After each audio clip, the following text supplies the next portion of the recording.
Rain hammered against the towering glass windows of Hawthorne Academy, a relentless storm casting shadows across the immaculate hallways. Inside, the school's grand marble floors gleamed under the dim glow of motion sensor lights, eerily quiet, save for the occasional creak of wood as the wind pressed against the old building. Alice Carter, a 16-year-old prodigy with a sharp mind and insatiable curiosity, sat alone in the chemistry lab, engrossed in perfecting her science projects. The deadline loomed, and Alice, known for her relentless pursuit of excellence, refused to leave without finalizing her work. The faint hum of her laptop accompanied the rhythmic tap of her pen on the counter as she meticulously reviewed her notes. Outside, lightning illuminated the campus for a split second, highlighting the ancient oak trees that lined the school grounds. It was nearing midnight when Alice decided she needed a break. Stretching her arms, she glanced at the clock and sighed. The school felt deserted. Even the night janitor, Elias Thorne, who usually made his rounds during this time, hadn't been seen. Gathering her things, she decided to roam the hallways, hoping the movement would refresh her. As she passed by one of the classrooms on the second floor, Alice paused. A faint sound caught her attention, the unmistakable squeak of chalk against a board. Frowning, she inched closer. The door to room 207 was locked, but the narrow window on the door allowed her a glimpse inside. What she saw made her heart race. There, under the flickering fluorescent lights, was Elias Thorne. The janitor's faded uniform and unkempt hair contrasted sharply with the confident, almost elegant way he moved. He wasn't cleaning. Instead, he stood before the board, effortlessly writing a series of equations that looked like something pulled straight out of an advanced physics textbook. Intricate symbols and numbers filled the board, their complexity well beyond anything taught at Hawthorne Academy. Alice's breath caught in her throat. She gestured towards the... She recognized the equations. Earlier that week, her physics professor, Dr. Mitchell, had posed them to the class as a challenge problem, one that even he admitted was likely unsolvable. Yet here was Elias, solving them with the ease of someone jotting down a grocery list. Alice couldn't help herself. She knocked on the door, her curiosity overriding her hesitation. The sound startled Elias, and he turned sharply, his eyes wide with alarm. For a moment, they stared at each other, frozen in an unspoken understanding that neither belonged here at this hour. Elias quickly wiped the board with the sleeve of his uniform, smearing the chalk into a blur of white dust. "What are you doing here?" he asked, his tone guarded but not unkind. Alice's mind raced. Should she confront him, or pretend she hadn't seen anything? Her natural boldness won out. "The real question is, what are you doing?" she countered, narrowing her eyes. "That's advanced physics. No janitor I know solves equations like that during their shift." Elias hesitated, his expression unreadable. Then, with a dismissive shrug, he said, "Just a hobby. Keeps my mind sharp." Alice wasn't convinced. A hobby? That's the kind of problem FED students struggle with, and you're calling it a hobby? Elias turned his back to her and began packing up a small satchel that sat on the desk. "You should go home, Miss Carter. It's late. We can meet." She crossed her arms. "You know my name?" He paused, then turned to face her. "Of course. You're one of the brightest students here. Everyone knows Alice Carter." The compliment, though genuine, felt like a tactic to end the conversation, but Alice wasn't ready to drop it. "How do you know physics at that level?" she pressed. "Good night, Miss Carter," Elias said firmly, before brushing past her and disappearing down the hallway. Leaving Alice standing in the dimly lit corridor, more intrigued than ever at the scene from the night before, over and over. Who was Elias Thorne? She'd always thought of him as just the quiet janitor who slipped in and out of rooms unnoticed. But now, she realized how little she actually knew about him. If the scene from the night before was illogical, then the scene from the night before had been true. During lunch, she shared her curiosity with her best friend Sophie. "You telling me the janitor solved equations that even Dr. Mitchell can't?" Sophie asked incredulously. Alice nodded. I saw it with my own eyes, and when I confronted him, he brushed me off like it was nothing. Sophie shrugged. Maybe he's just one of those hidden geniuses, like in the movies. Or maybe he's hiding something, Alice said, her voice dropping to a whisper. I need to find out more about him. That evening, Alice lingered in the school's library, hoping Elias would show up. Hours passed, and just as she was about to give up, she heard the soft creak of the library door. She ducked behind a bookshelf and peered out. Elias entered, carrying a stack of books. He moved with purpose, heading straight to a secluded corner of the library. Curious, Alice crept closer, careful to stay hidden. From her vantage point, she saw him pull out a book with a plain black cover. As he opened it, Alice caught a glimpse of the title, Advanced Theoretical Physics. Her heart raced. Elias began scribbling notes in a small journal, his brow furrowed in concentration. This was no casual reader. He was immersed in the kind of material that only top-tier scientists studied. Alice couldn't hold back any longer. "What are you doing?" she asked, stepping out from her hiding spot. Elias jumped, clearly startled. His hand snapped the book shut as he glared at her. "You again? Don't you have better things to do than spy on me?" "This isn't spying," Alice retorted. "You're in the school library reading classified-level physics books. That's not normal." Elias sighed, rubbing his temples. "Miss Carter, you're a bright girl, but some questions are better left unanswered." "So then why did you get this whole census thing so specific?" "Why?" Alice demanded. "What are you afraid of?" His eyes softened for a moment, as if debating whether to tell her. Then, just as quickly, they hardened again. "Go home, Alice," he said firmly. "It's late." Kennedy took a deep breath, and then smiled at her. "You're late." Before she could argue further, he stood, slipped the book back onto the shelf, and walked away. Alice watched him leave, frustration and curiosity burning within her. Whatever Elias Thorne's secret was, she was determined to uncover it, no matter the cost. Preparations for the journey completed, Alice took the girls back to town. Alice packed everything up. The rain had stopped by morning, leaving the campus of Hawthorne Academy shrouded in a misty haze. The previous night's encounter with Elias Thorne replayed in Alice's mind as she made her way to the computer lab during her free period. The nagging questions about the janitor's true identity refused to let her focus. She had to know more.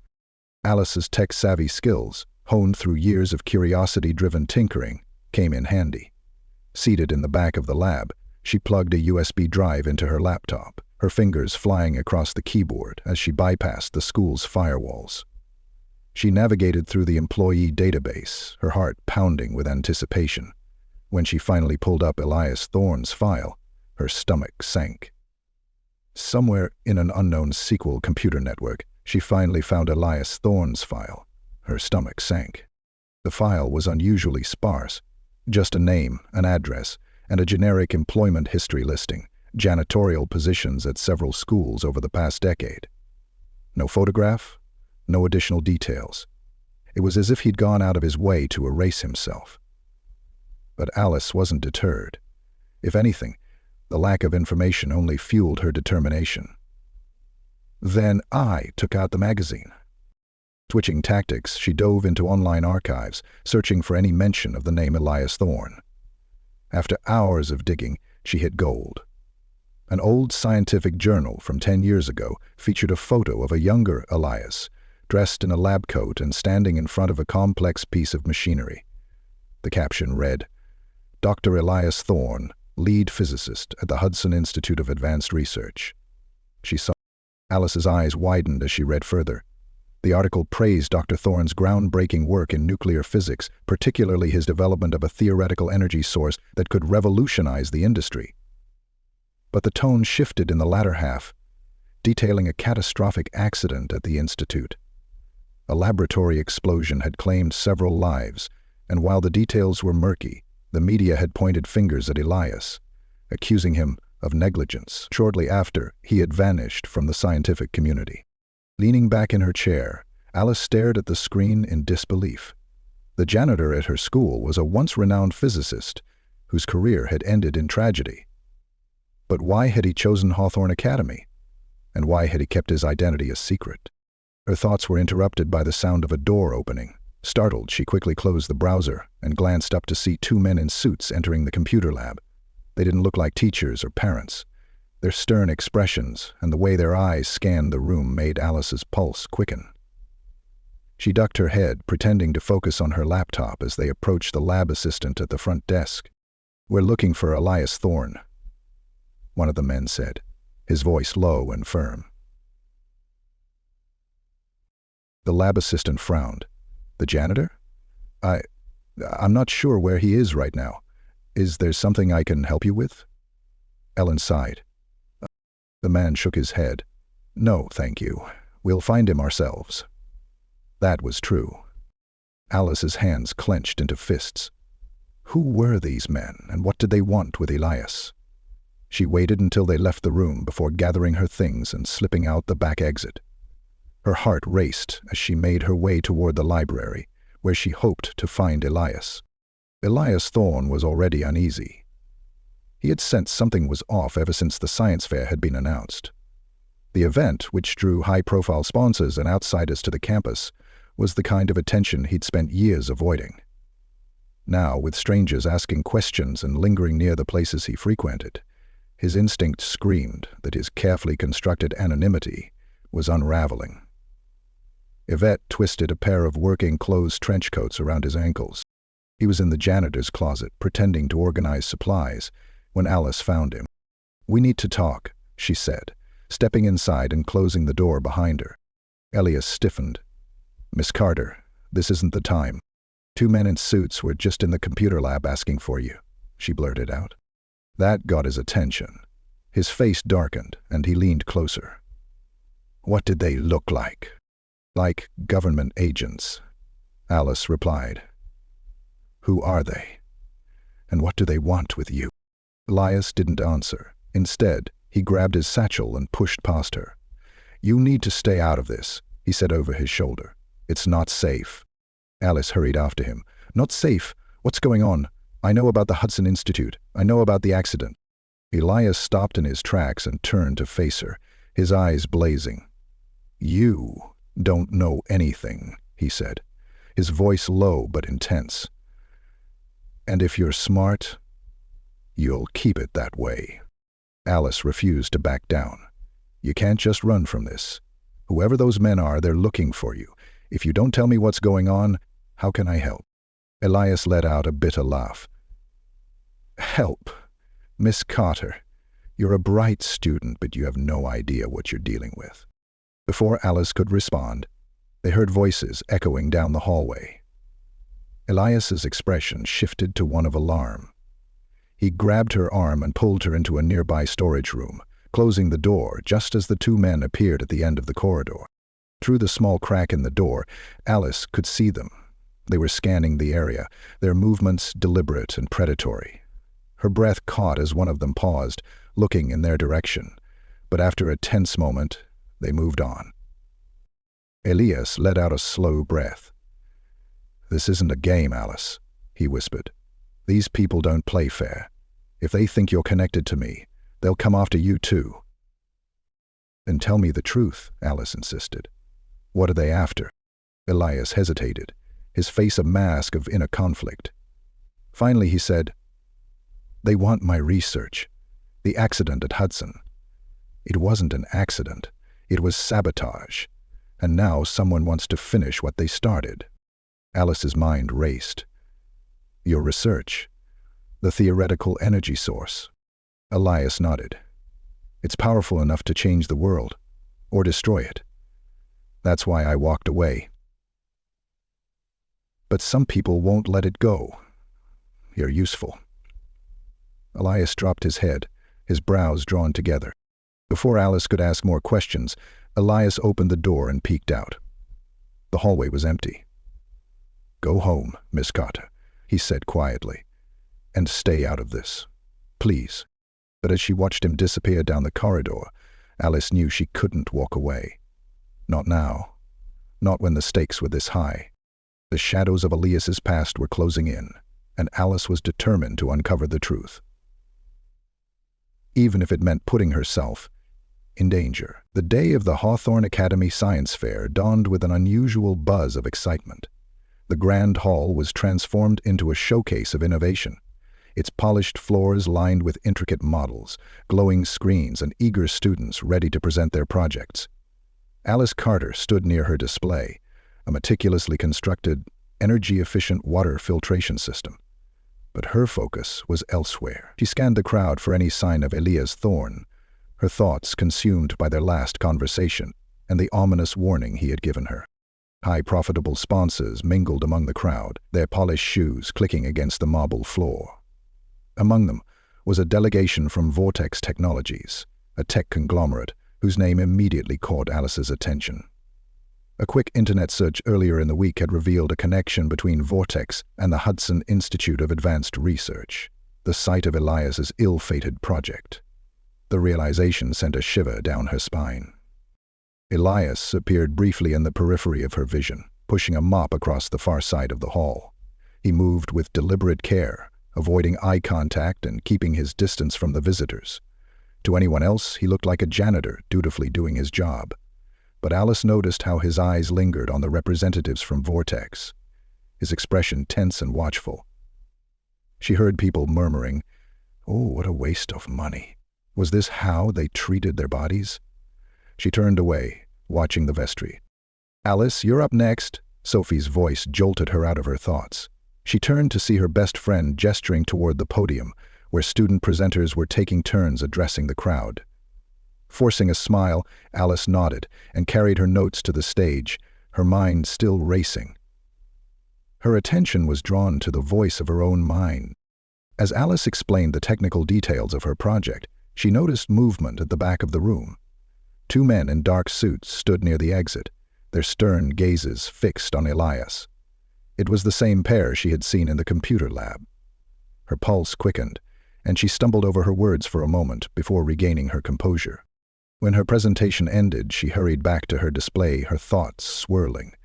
If Vortex and the mysterious men were here for Elias, what did they want? And why was he so determined to avoid them? The fair reached its climax when Vortex Technologies took the stage to unveil a prototype energy device. The lead representative, a sharp-dressed man named Richard Hale, introduced the machine with a flourish. "Ladies and gentlemen," he began, "what you see before you is the future of sustainable energy, a device capable of generating limitless power from a fraction of the resources we use today." The sleek cylindrical device hummed to life, its inner mechanisms glowing with a faint blue light. The crowd murmured in awe, but Alice felt a cold dread settle in her stomach. The design bore an uncanny resemblance to the schematics she had glimpsed in the old journal about Elias' work. Was this a stolen version of his invention? As Hale continued his speech, the device emitted a low, unsettling rumble. The hum grew louder, and the blue light flickered erratically. Alice glanced toward Elias, who had stopped mopping and was staring at the machine with a look of alarm. "Something's wrong," she whispered to Sophie. Before anyone could react, the device began to spark. The hume turned into a deafening roar, and people in the front rows scrambled backward. Hale's confident demeanor cracked as he shouted for his team to shut it down, but the controls appeared unresponsive. Panic rippled through the room as the sparks intensified, threatening to ignite into something far worse. But Rathway couldn't see what had ignited. He just saw a smoke spewing from the device's mouth. Elias moved before Alice could process what was happening. He dropped his mop and sprinted toward the stage, pushing past the stunned representatives. Ignoring the gasps and cries from the crowd, he crouched next to the device, his hands moving with practiced precision as he pried open a panel on its side. "What is he doing?" Sophie asked, her voice trembling. "Fixing it," Alice replied, her heart pounding. Elias's fingers flew across the exposed circuitry, his face a mask of concentration. Within moments, the sparks subsided, and the ominous hum faded into silence. He stood slowly, his breathing heavy, and turned to face the crowd. The room was deathly quiet, every eye fixed on him. "Who are you?" Richard Hale demanded, stepping forward. His tone was accusatory, his gaze sharp. Elias said nothing. He simply picked up his satchel and walked out of the hall, leaving a stunned audience and a trail of unanswered questions. Alice hurried after him, weaving through the crowd. She caught up with him outside, where he was heading toward the maintenance building. "Elias, wait," she called. He stopped but didn't turn around. "You shouldn't have followed me," he said, his voice low. "You just saved everyone in there," Alice said, her tone urgent. "But now they're going to come after you. Who were those men, and that machine? Was it your design?" Elias sighed and turned to face her, his expression weary. "It was a version of my work, crude and incomplete, but dangerous nonetheless. They stole it after the accident at Hudson." Alice's mind reeled. "And Vortex? Are they the ones who sabotaged you?" Before Elias could answer, the sound of approaching footsteps made them both turn. The two men in suits emerged from the shadows, their expressions cold and calculating. Elias began to speak, but then paused. "Dr. Thorne," one of them said, his tone clipped. "It's time we had a conversation." Elias stepped in front of Alice protectively. "Stay out of this," he warned her. "I'm not leaving you," she insisted. The men exchanged a glance, and one of them pulled out a phone. "We've confirmed his presence," he said into the device, awaiting further instructions. Elias's jaw tightened. "Go, Alice," he said urgently. "Find somewhere safe, now." The chapter ends as Alice hesitates, torn between obeying his command and staying to uncover the full truth. The tension hangs thick in the air, promising that the stakes are about to escalate dramatically. The air between them crackled with tension as the two suited men stepped closer. Alice could feel the weight of Elias's gaze on her, pleading silently for her to leave, but her feet remained rooted to the spot. She couldn't abandon him now, not after everything she had learned, and everything she hadn't. "Dr. Thorne, you've been difficult to locate," said the taller man, his tone clipped and authoritative. "Your cooperation is strongly encouraged." "I don't have what you're looking for," Elias replied, his voice calm but edged with steel. "And I won't help you rebuild it." "Ah." Alice's heart sank as the implications of his words hit her. Whatever this prototype was, it had the potential to do incredible harm. She glanced at Elias, who seemed braced for a confrontation. The shorter man reached into his coat pocket, and Elias reacted instantly, grabbing Alice's arm and pulling her into a nearby stairwell. "Run," he urged, as they descended at breakneck speed. The sound of footsteps echoed behind them, growing louder with each passing second. Alice struggled to keep up, her mind racing as fast as her legs. "Where are we going?" she panted. "Somewhere they can't follow," Elias replied grimly. In the safety of the school's underground maintenance tunnels, Elias finally stopped, his chest heaving.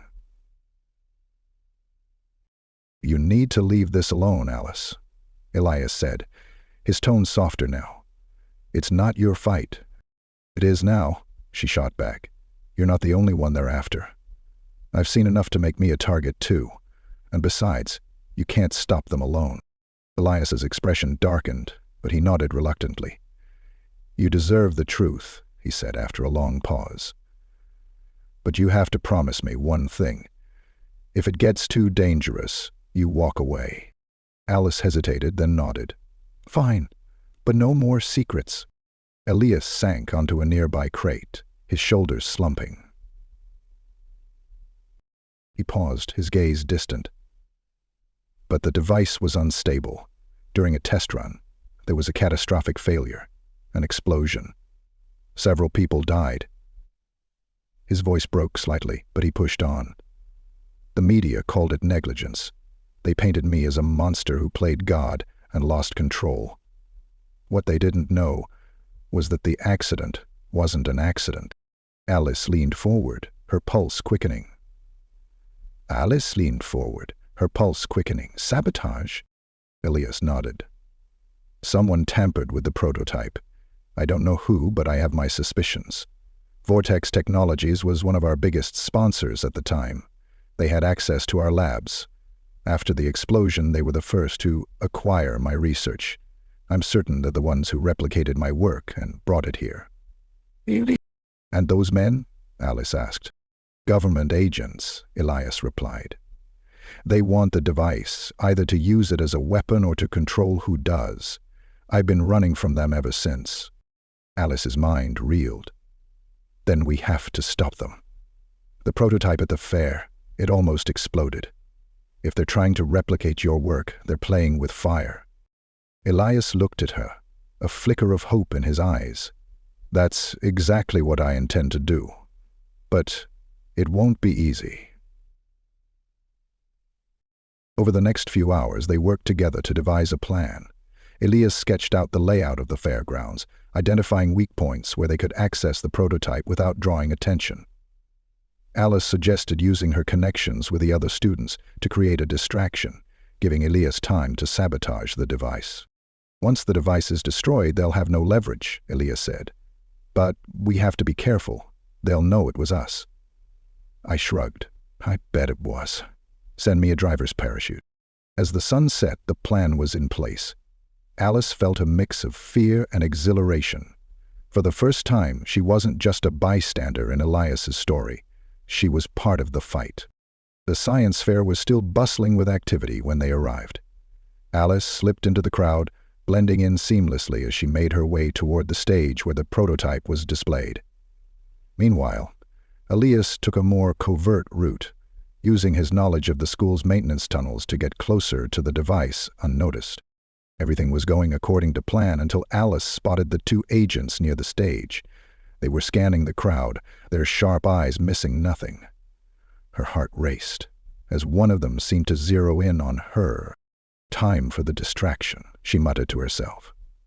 Grabbing a tray of refreshments from a nearby table, she stumbled accidentally into the agents, spilling drinks all over them. "Oh my gosh, I'm so sorry," she exclaimed, feigning panic as she scrambled to clean up the mess. The agents scowled, but were momentarily preoccupied, giving Elias the time he needed. Elias reached the prototype and quickly began dismantling its core. Sweat dripped down his face as he worked, each movement precise and deliberate. He was almost finished when he heard the unmistakable click of a gun being cocked. More gunshots followed. Elias said, "The tiny crack of a gun compared." "Step away from the device," a cold voice commanded. Elias froze. Turning slowly, he saw Richard Hale flanked by two security guards. Hale's face twisted into a smug smile. "You didn't really think we'd let you ruin this, did you?" Before Elias could respond, a commotion erupted behind them. Alice had returned, leading a group of confused onlookers who had noticed the confrontation. The distraction was enough for Elias to make his move. He grabbed a nearby wrench and swung it at the prototype, smashing the core. The device let out a high-pitched whine before collapsing in on itself, sparks flying as it powered down. Hale screamed in fury, but Elias didn't wait to see the fallout. He grabbed Alice's hand, and they ran. The chase was relentless. Agents and security guards pursued them through the school grounds, their shouts echoing in the night. Elias led Alice toward the maintenance tunnels, but just as they reached the entrance, a group of agents cornered them. "Go!" Elias shouted, pushing Alice toward a side exit. "I'll hold them off." "But I'm not leaving you," Alice protested. "You have to," Elias said, his voice firm. "If they catch us both, no one will be left to tell the truth." "Hey." Tears stung Alice's eyes, but she nodded. "I'll come back for you," she promised. Elias gave her a faint smile before turning to face the agents. "You'll have to catch me first," he taunted, before taking off in the opposite direction. Alice slipped away into the darkness, her heart heavy with guilt and determination. Behind her, she heard the sounds of a struggle as Elias was captured. She vowed then and there to fight for his freedom, no matter what it took. The morning after Elias's capture, the campus of Hawthorne Academy was cloaked in an eerie silence. Alice Carter sat at her desk, staring at her laptop. Her mind was consumed with a singular goal: clearing Elias's name and exposing the truth about what had happened at the Hudson Institute. She knew she had to act quickly. The agents had taken Elias away, and every second wasted was another moment they could bury him further under fabricated charges. Alice began her campaign by reaching out to anyone who might have information about Hudson Institute's collapse. Using the notes Elias had shared with her and the details she'd uncovered on her own, she pieced together a timeline of events. Patterns began to emerge, and one name kept surfacing: Richard Hale. Hale, the smug representative from Vortex Technologies, had been deeply involved with the Hudson Project. Alice's digging revealed that Hale had not only overseen Vortex's sponsorship, but had also been present at the lab on the day of the explosion. A whistleblower from the Hudson archives, contacted through an anonymous forum, confirmed Alice's growing suspicion. Hale had ordered modifications to the prototype, alterations that destabilized the core. The explosion had been no accident. It was deliberate sabotage to discredit Elias and steal his work. Armed with this information, Alice launched a public campaign. She shared her findings with investigative journalists, leveraging her contacts and the power of social media to draw attention to Elias's story. The hashtag #JusticeForThorn began trending within days, and media outlets picked up the narrative. Former colleagues of Elias came forward, corroborating Alice's evidence and painting a picture of a brilliant man wronged by corporate greed. Meanwhile, Elias languished in a sterile holding cell at an undisclosed location. The agents interrogated him relentlessly, demanding the secrets of his research, but Elias refused to cooperate, his resolve bolstered by the thought of Alice. He knew she wouldn't give up, and that hope kept him strong. The tide began to turn when a major news network aired an exposé on Vortex Technologies, detailing their role in the Hudson Institute disaster. Public pressure mounted, and government officials, eager to distance themselves from the growing scandal, ordered a review of Elias's case. Within weeks, the truth was undeniable. Vortex had sabotaged the prototype to eliminate competition and secure exclusive rights to the technology. Elias was released from custody, his name cleared. But the ordeal had taken its toll. He emerged thinner and wearier than before, his once steady hands now trembling slightly. Alice was there to greet him as he stepped out of the detention center, her eyes brimming with tears. "You did it," Elias said softly, his voice filled with a mix of gratitude and disbelief. A Triton clicked off, sending a video feed from a burner phone. "We did it," Alice corrected, hugging him tightly. "But it's not over. There's so much more to do." Elias was offered the chance to return to the scientific community, to pick up where he had left off. Universities and research institutions reached out, eager to have him join their ranks. But he declined. Instead, he chose to stay at Hawthorne Academy, the place where he had found solace and a sense of purpose. Alice couldn't understand at first. "Why here?" she asked one evening, as they walked through the quiet campus. "Gee," Elias stopped and looked at her. "Because this is where I can make the most difference.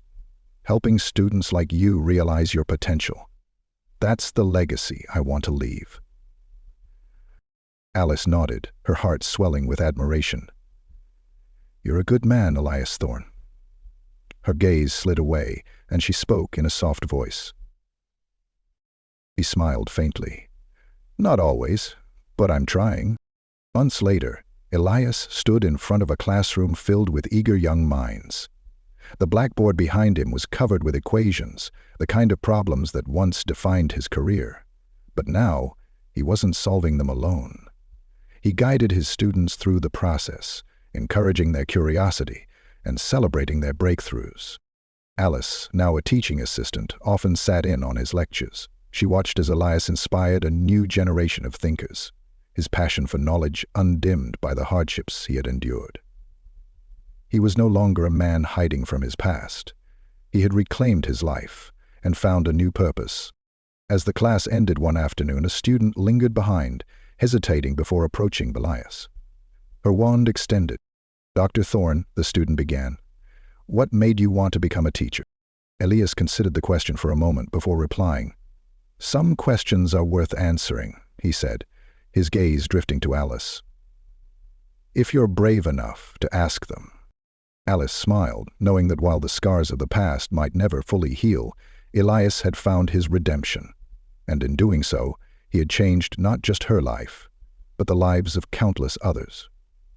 The story ended not with triumph or tragedy, but with hope, the kind of hope that inspires people to keep asking questions, no matter how difficult the answers might be.